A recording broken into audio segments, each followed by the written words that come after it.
Guandique-De Romero v. Bondi out of the Fourth Circuit on August 13th. I don't want to get too much into it. I just did a lot on Asylum. It's another particular social group case, but it's interesting for a few reasons. One, the Fourth Circuit says it is ineffective assistance of counsel to assert a particular social group that has been rejected by that circuit. And it wasn't even, the particular social group proposed here wasn't even directly rejected by the Fourth Circuit in the past. But to them, saying that your client is due asylum as a Salvadoran citizen whose spouse is gainfully employed in the United States is ineffective assistance of counsel because, like, adding the wealth-based characteristic has been rejected by the Fourth Circuit.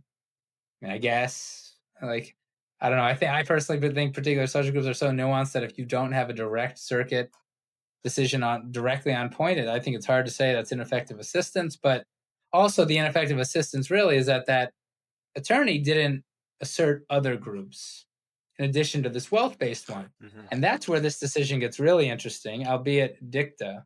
The Fourth Circuit says that there were two other potentially viable options: the immediate family members, one, and women, or perhaps, this is the quote, El Salvadoran women living under gang control, end quote.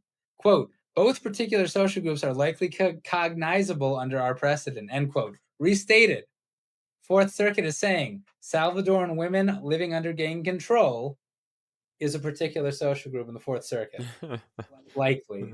So that seems like a big deal, and the attorneys who litigated this case, of course, recognize that. They posted that as well. It was published, Guandique-De Romero v. Bondi.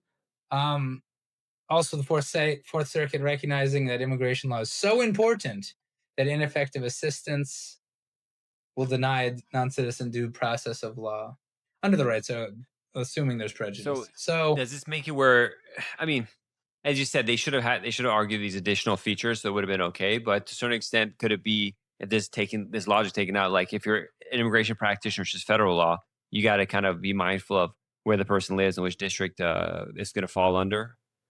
Well, that's absolutely true. That's always been the case. I mean, particular social groups, categorical approach, really all of immigration law.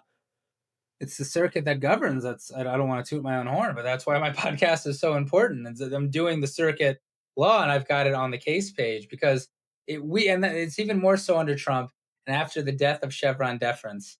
What the circuit says, that's the final word, whether it agrees or disagrees with the BIA. And if the circuit hasn't ruled and the BIA has, open issue in that circuit still, because the circuit hasn't ruled yet. Now, I wouldn't go all in on something that the BIA has said isn't going to work. I'd have other arguments too, but certainly shouldn't not make the argument until the circuit rules. And conversely, you shouldn't be making an argument, as allegedly, as the Fourth Circuit believes was the case here, shouldn't be making an argument that that circuit has said is not legitimate.